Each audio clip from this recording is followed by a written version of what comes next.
Accra has recently been ranked among major cities with low air quality and dust particles in the atmosphere, having been identified to be a major contributory factor.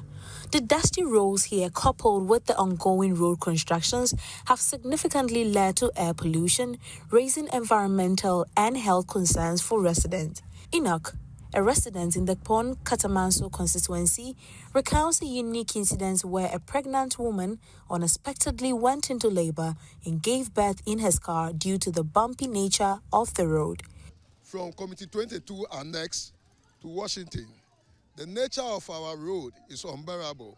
For this matter, most of my taxi members' cars has gone bad. We cannot ply the road anymore.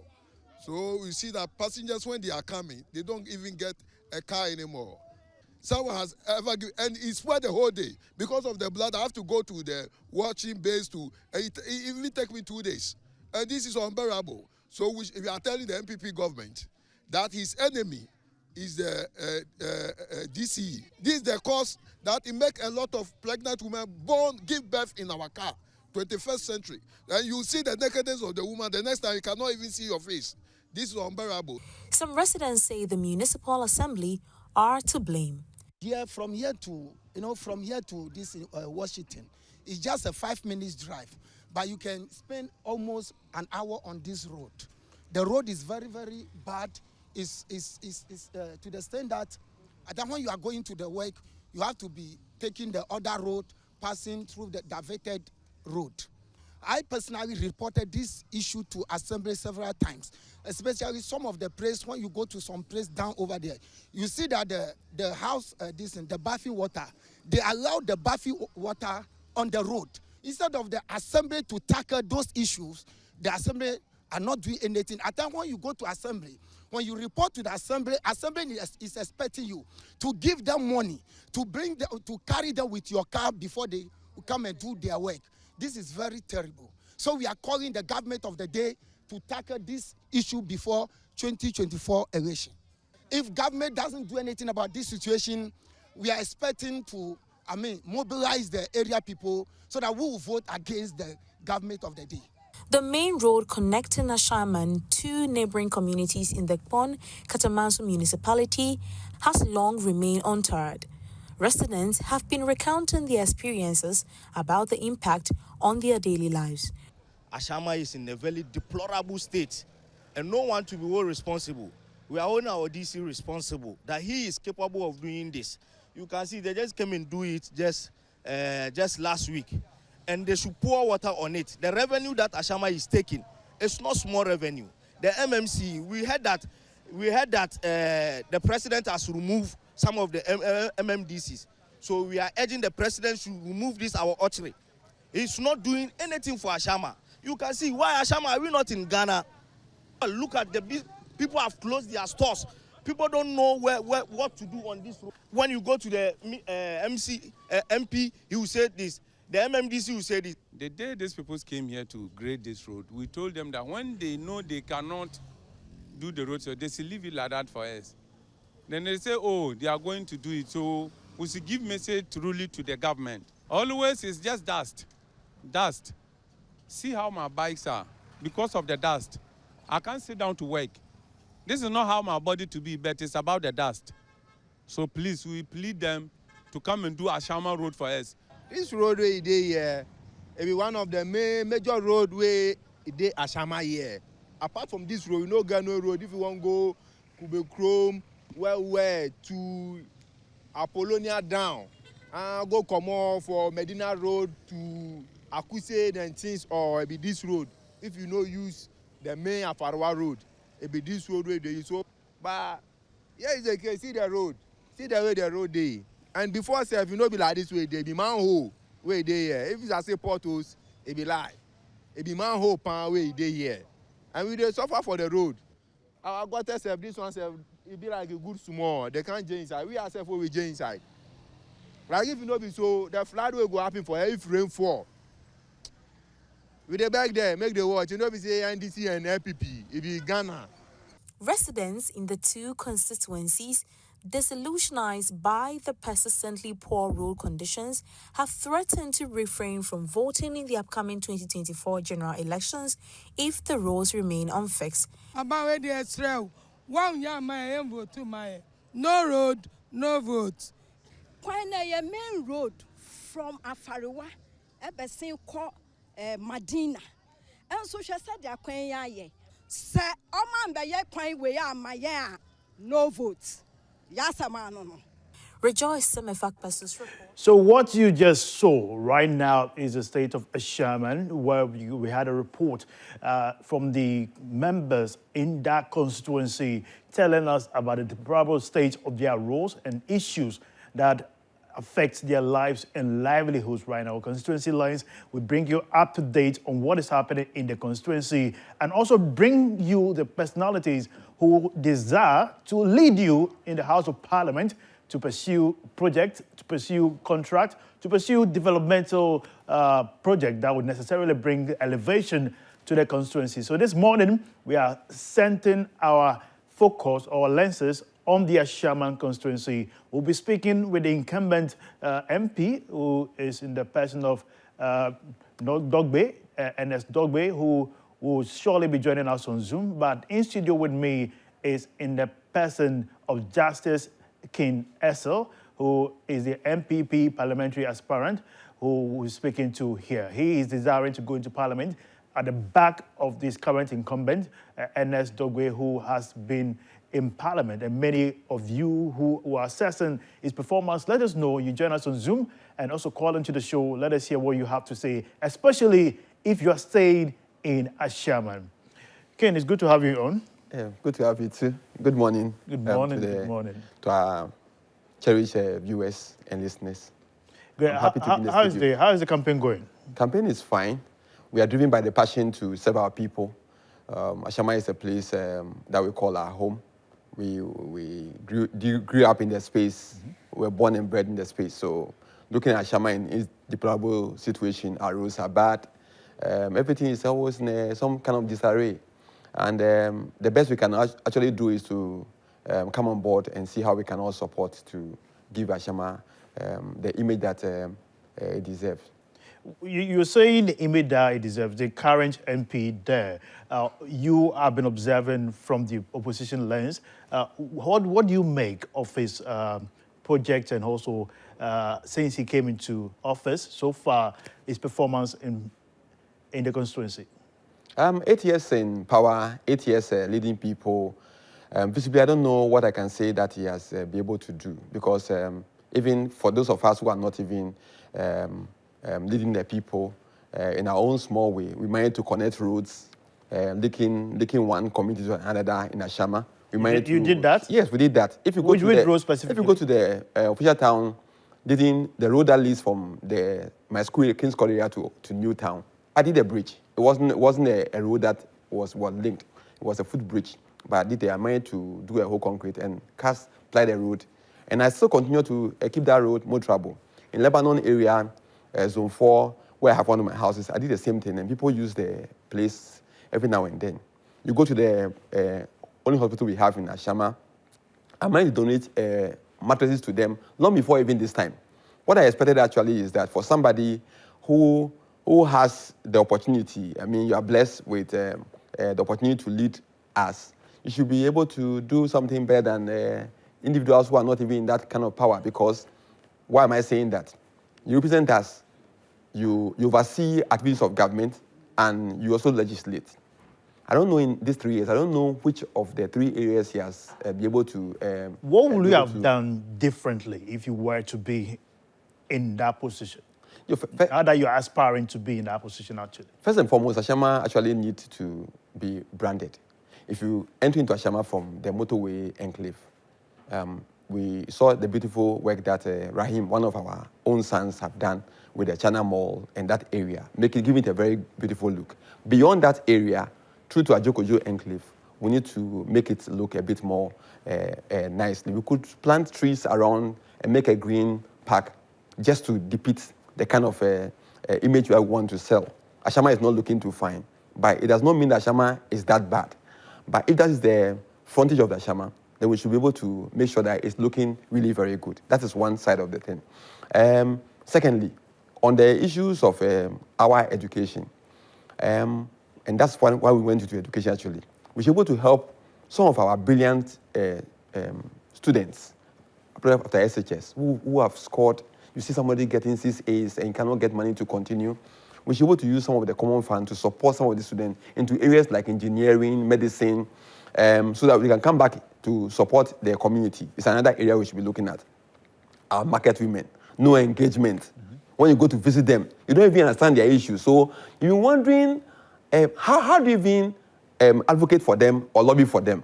You don't even engage them. You don't see any engagement, nothing going on. Don't they have assemblymen, district level representative there? They have assemblymen, largely NDC assemblymen. Out of the 17 electoral areas, we have about 2. It's not supposed to be partisan though. There were about, until the last election, there were about only 2 MPP, now 4. But within the assembly, you are aware that the MP is also part of the assembly when it comes to a general assembly sitting. He's part of of course, he hasn't got voting right, but he has got influence over whatever happens in the assembly. And his common fund, actually, that he takes, they have also got some oversight over what he does in the space. And so the assembly cannot be complete without the MP's influence. That's how much powerful an MP is.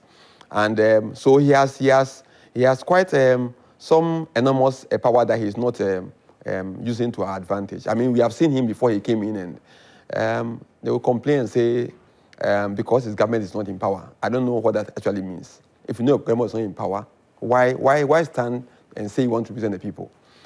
We find that not too... So they should leave, so long as the presidential wins, they should leave the seat for the incumbent? No, I just feel that if you want to lead the people, be ready to lead them selflessly. All Do right. all the best that you can. I'll get back to you. Of the party, I'll get back to you briefly, King. Right now, we have Reginald Ennis, who is a resident in Ashaiman, who is joining us on Zoom. Reginald, good morning. Good morning. All right, tell us, what do you make of the performance of the current MP in your constituency, and also the current state of infrastructure development that you may have witnessed within the constituency?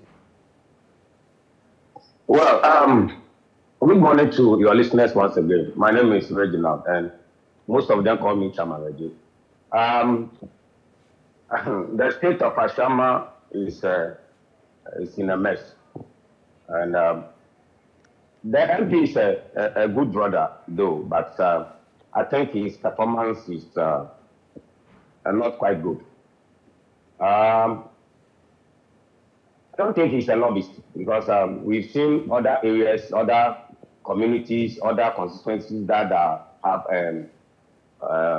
NDC or opposition MPs, but developments are going on in those constituencies.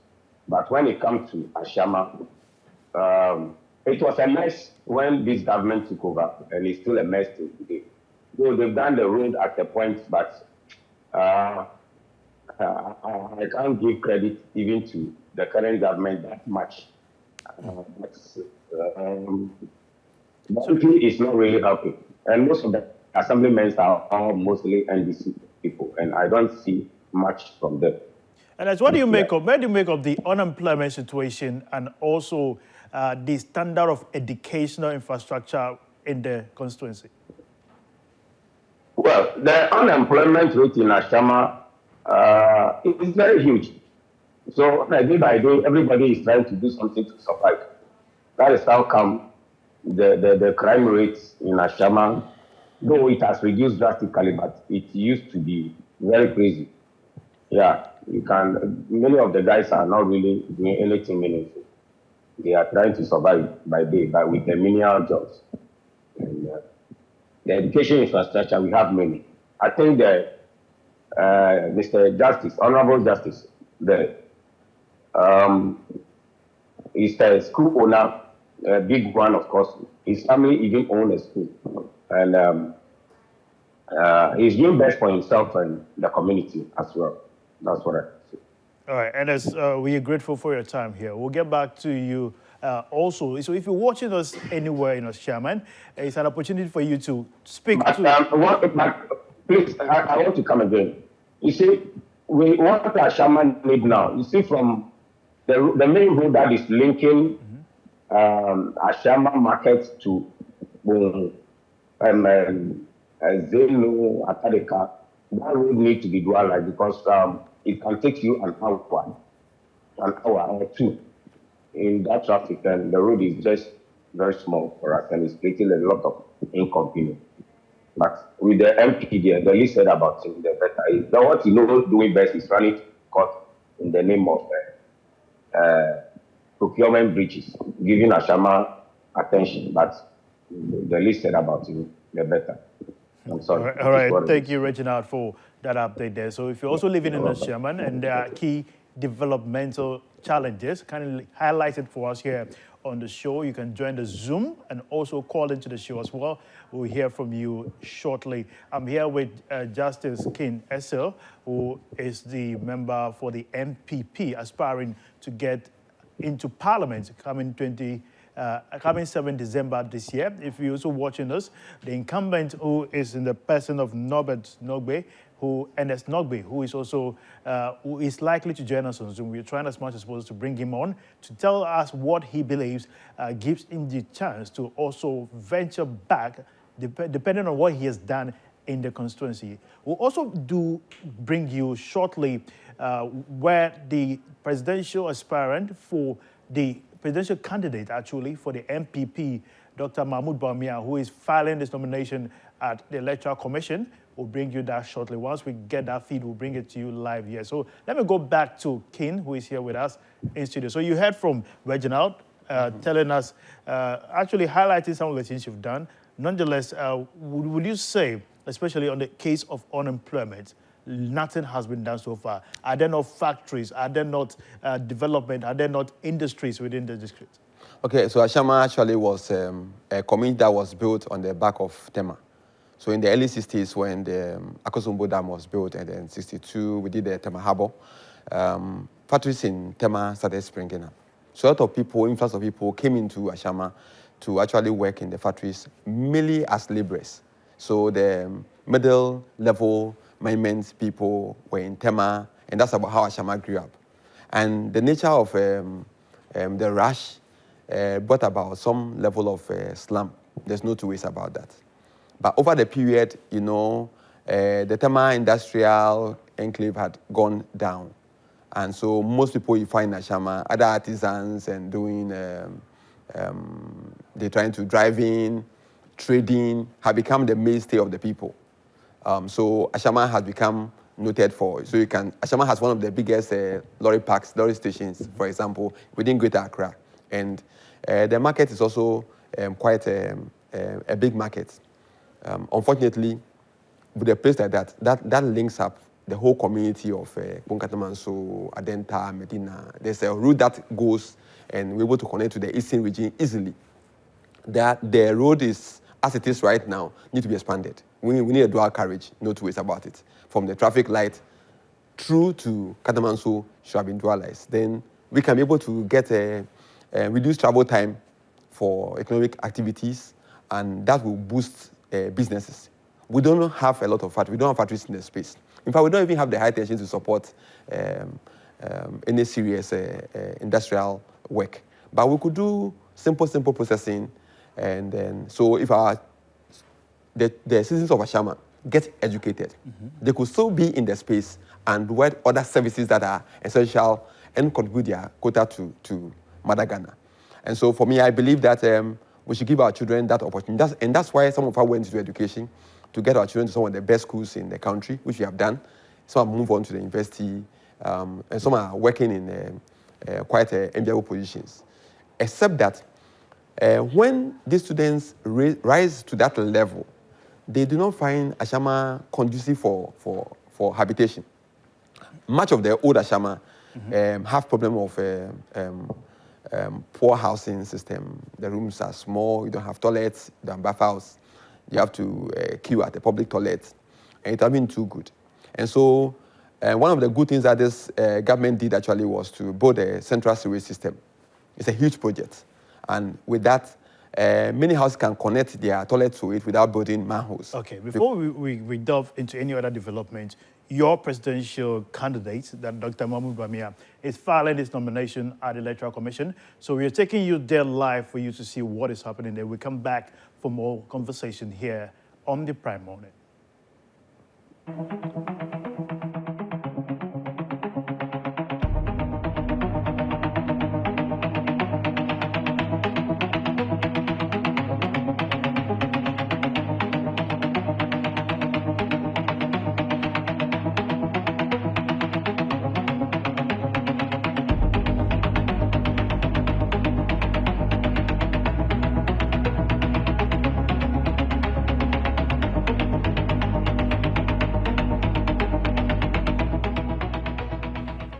All right, so we'll try as much as possible to bring you that particular filing soon.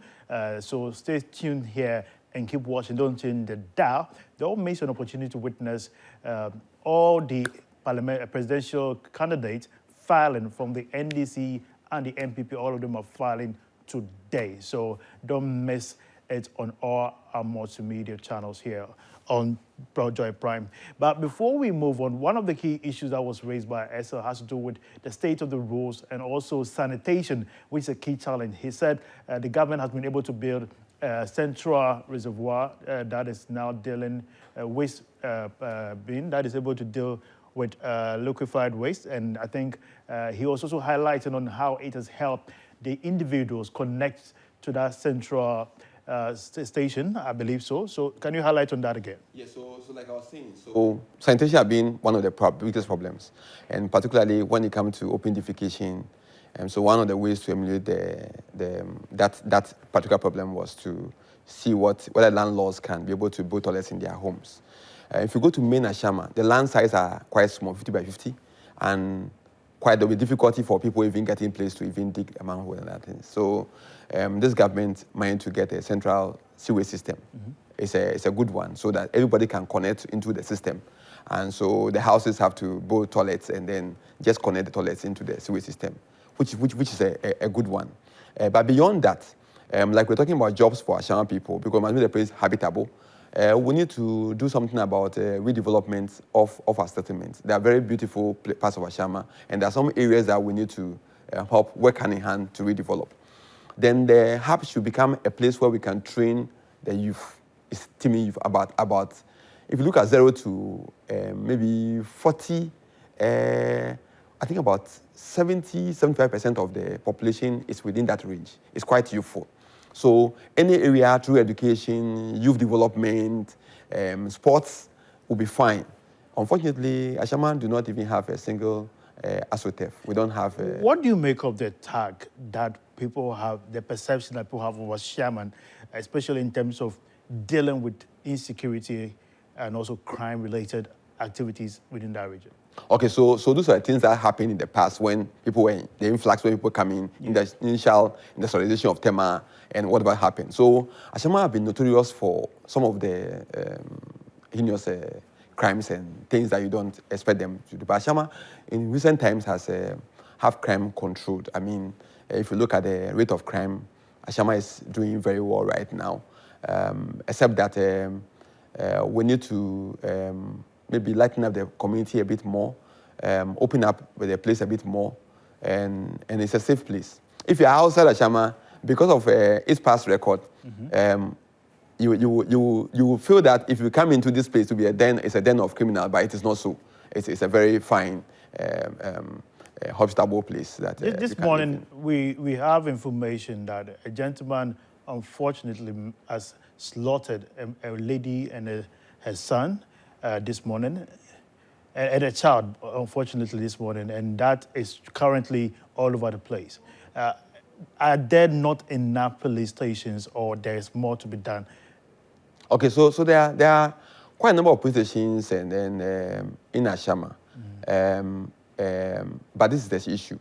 When it comes to the police boundary, the boundary extends beyond the Ashaiman Constituency. So if you don't know Ashaiman very well, you can connect part of Katamanso as part of Ashaiman, because within the police boundary, it extends far into the Katamanso area. So things happen in those other areas, and it says Ashaiman. So when it comes to crime, some crimes are reported, and the truth is that it's not in Ashaiman constituency, but it's within the Ashama police jurisdiction. And so that's why we confuse it. Like what you are talking about didn't happen within Ashama. So crime rate within Ashama itself is at some of these various levels. But because of the jurisdiction, like I said, that's why you hear things like you are talking about. So apart from the central sewage system that the government constructed, what are some of the key development would you say the government has done since your government is in power, although your MP is not in power? Accommodation, a new local housing system was constructed, very close to the Michel Camp area, a very fine one. Of course, it is not enough to take care of all our situation, but it has been done. There have been some roads that were not motorable. I knew, for example, from the Newtown area, 222, and that's where we have the where we connect off the ECG station. The next road after that was not motorable. We have been able to do that. Just that it has not been sealed. We need to seal most of the road because the roads are that bad. We have also seen construction of the new assembly block is still ongoing. Part of the development has been done in that area. They funded the hospital. We now have a new polyclinic at the COM22. It was started in the previous government. I mean, initial work, but real construction was done within this administration. We'll come back to that again shortly. We have right now joining us on Zoom, Honorable Henry Godwin Chimay. He's Assemblyman. I hope I'm getting the designation right. Honorable Godwin. You are, okay, great. Now, tell us from your assessment, basically, you as Assemblyman, what do you make of the government's infrastructure development within your district? Well, I think by and large, Ashaiman have not been dealt with properly. Most of the things my former honorable colleague was talking about were projects that were started by the previous government. He talked specifically about the Gamma project. I know he won't argue with it. In fact, when Gamma was inaugurated and then the processes started, they even came to collapse the Gamma system. If you look at Gamma... All right, we'll try and get Godwin back on. Gamma then was under the Ministry of Local Government, and when they came, then they took it to the Ministry of Sanitation that have taken over everything. So they have no idea about what Gamma is supposed to do and stuff. Talked about Ashaiman having a hospital. The sad part of it is that the fact that you go commission or rebrand a polyclinic to a hospital does not make it a hospital. The hospital must have basic facilities that should make it qualify for a hospital. There is no single, the only thing that I can give to him is the construction of road from the Jericho lane to the transformer that he spoke about. There is no single infrastructure project that they can proudly say that they did during their time.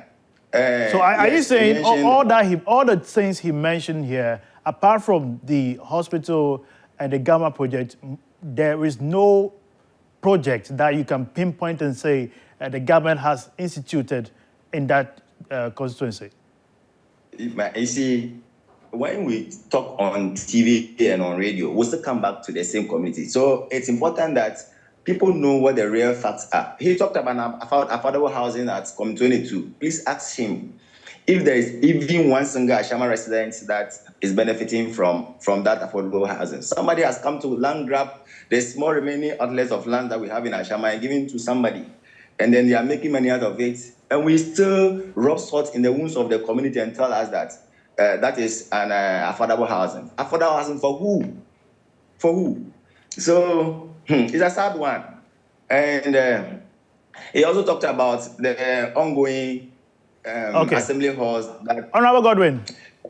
Yes, sir. Don't go off yet. Still stay on Zoom. We'll get back to you. Right now, we have the presidential candidate for the MPP who is filing his nomination at the Electoral Commission. So that is what you're seeing now. We're bringing you live visuals from that place.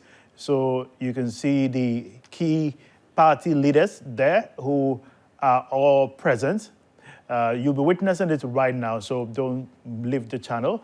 We'll see Bawumia, that is him, walking there. Yes, that is Dr. Mahmoud Bawumia walking to file his nomination. He's getting seated. You can see Samira Bawumia standing behind him. Certainly, we'll find Dr. Matthew Opoku-Prempeh also there. You can see key party leadership also present. It appears all the MPP leadership are all in the same room. Okay, so that is what we were witnessing this morning. So this morning is the filing day. So we'll be getting more updates here from on our subsequent bulletin.